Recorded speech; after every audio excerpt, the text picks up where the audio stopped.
जय हिंद दोस्तों, कैसे हो आप लोग। आशा करता हूँ आप लोग अच्छे होंगे।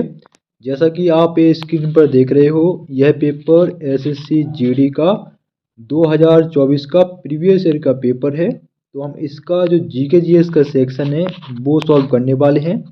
इससे पहले भी कुछ प्रीवियस ईयर के पेपर मैंने सॉल्व करवाए हैं, तो अगर आपने वो नहीं देखे हैं और देखना चाहते हैं तो उसका प्ले लिस्ट मैंने बना दिया है, जीके जीएस का, हिंदी का, रीजनिंग का, तो आप देख लीजिएगा।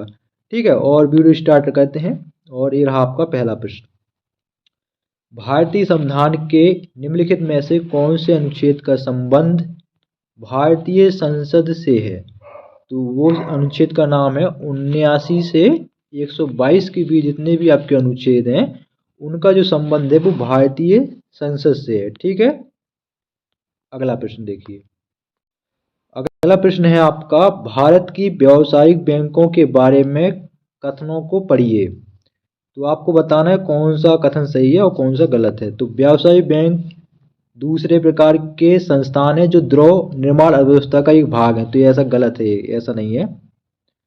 वे जनता से जमा स्वीकार करते हैं और इस रकम का एक भाग उन लोगों को उधार देते हैं जो उधार लेना चाहते हैं। गलत कथन पहचानिए।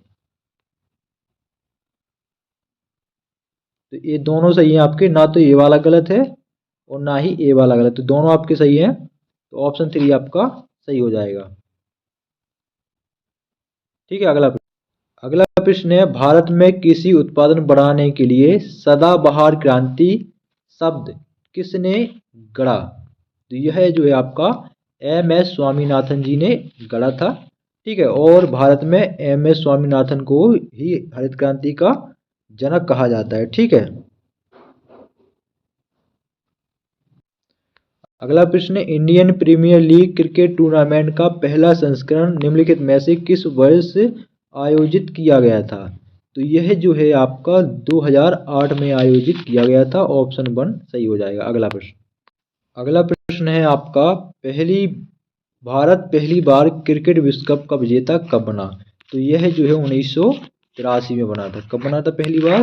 1983, यानी ऑप्शन 1 आपका सही हो जाएगा। अगला प्रश्न देखिए। अगला प्रश्न है, निम्नलिखित में से कौन यंग बंगाल आंदोलन से जुड़ा था। तो वो है आपका हेनरी डेरोजियो। कौन जुड़ा था? हेनरी डेरोजियो जुड़ा था। ऑप्शन 4 सही हो जाएगा। बढ़ते हैं अगले प्रश्न की ओर। अगला प्रश्न है, भारतीय संविधान का निम्नलिखित में से कौन सा अनुच्छेद मौलिक कर्तव्यों से संबंधित है। तो ये सभी को पता होगा, तो वो है आपका अनुच्छेद 51A। ठीक है, अगला प्रश्न देखिए। अगला प्रश्न है, निम्नलिखित में से किस राज्य की सरकार ने आदिवासी गांव को मुख्य सड़कों से जोड़ने के लिए भगवान बिरसा मुंडा जोड़ रास्ते योजना शुरू की। तो वो है आपका महाराष्ट्र राज्य ने शुरू की है। ऑप्शन 4 सही हो जाएगा। ये रहा आपका अगला प्रश्न, मेगास्थनीज ने पाटलिपुत्र के बारे में लिखा है कि यह एक बड़ा और सुंदर शहर है जो एक विशाल दीवार से घिरा हुआ है। इसमें 570 मीनारें और कितने द्वार हैं? 64 द्वार हैं, 64। अगला प्रश्न है आपका, अक्टूबर 2022 में न्यायमूर्ति डैश को भारत सरकार द्वारा गैर कानूनी गतिविधि न्यायाधिकरण के पीठासीन अधिकारी के रूप में नियुक्त किया गया। तो वो है आपके दिनेश कुमार को, न्यायमूर्ति दिनेश कुमार को। ठीक है, ऑप्शन 3 सही हो जाएगा। अगला प्रश्न है, निम्नलिखित विकल्पों में से डैश उच्चतम साक्षरता दर वाला राज्य या केंद्र शासित प्रदेश है। तो इसमें से आपको बताना है, तो जो जिसकी साक्षरता दर सबसे अधिक है वो है आपका लक्षद्वीप। ऑप्शन 4 सही हो जाएगा। और अगर राज्य में पूछता तो केरल होता। बेसिकली ऑप्शन के अनुसार बताना था। अगला प्रश्न है, एक समान फ्रीस्टाइल कुश्ती मुकाबले को 3-3 मिनट की डैश अवधियों में विभाजित किया जाता है जिनके बीच में 30 सेकंड का एक ब्रेक होता है। तो आपका 3-3 मिनट की 2 अवधियों में विभाजित किया जाता है। कितनी अवधि में? 2 अवधि में। तो ऑप्शन 4 सही हो जाएगा। अगला प्रश्न है, डैश एक ऐसी अवस्था या स्थिति है जिसमें किसी व्यक्ति या समुदाय के पास न्यूनतम जीवन स्तर के लिए वित्तीय संसाधनों और आवश्यक वस्तुओं का अभाव होता है। तो निर्धनता एक ऐसी स्थिति है, मतलब गरीबी। ठीक है, तो बिल्कुल वस्तुओं का अभाव होगा। अगला प्रश्न है, निम्नलिखित में से कौन संगीत वाद्य यंत्र कंजीरा के वादन के लिए प्रसिद्ध है? तो वो है आपके पुडु पुडुकोट्टई दक्षिणामूर्ति पिल्लई। ऑप्शन 3 सही हो जाएगा। अगला प्रश्न है, मई 2023 में कर्नाटक में पुलिस महानिदेशक प्रवीण सूद को डैश का अगला निदेशक नियुक्त किया गया। तो प्रवीण सूद को किसका? आपका सीबीआई का, सेंट्रल ब्यूरो ऑफ इन्वेस्टिगेशन या केंद्रीय जांच ब्यूरो का क्या बनाया गया? निदेशक बनाया गया। और ये पहले क्या है? ये पुलिस महानिदेशक है। ठीक, ऑप्शन 1 आपका सही हो जाएगा। अगला प्रश्न है आपका, पूंजीवादी समाज में उत्पादित वस्तुओं को लोगों के बीच डैश वितरित किया जाता है। क्या वितरित किया जाता है? लोगों को क्या चाहिए उसके आधार पर नहीं,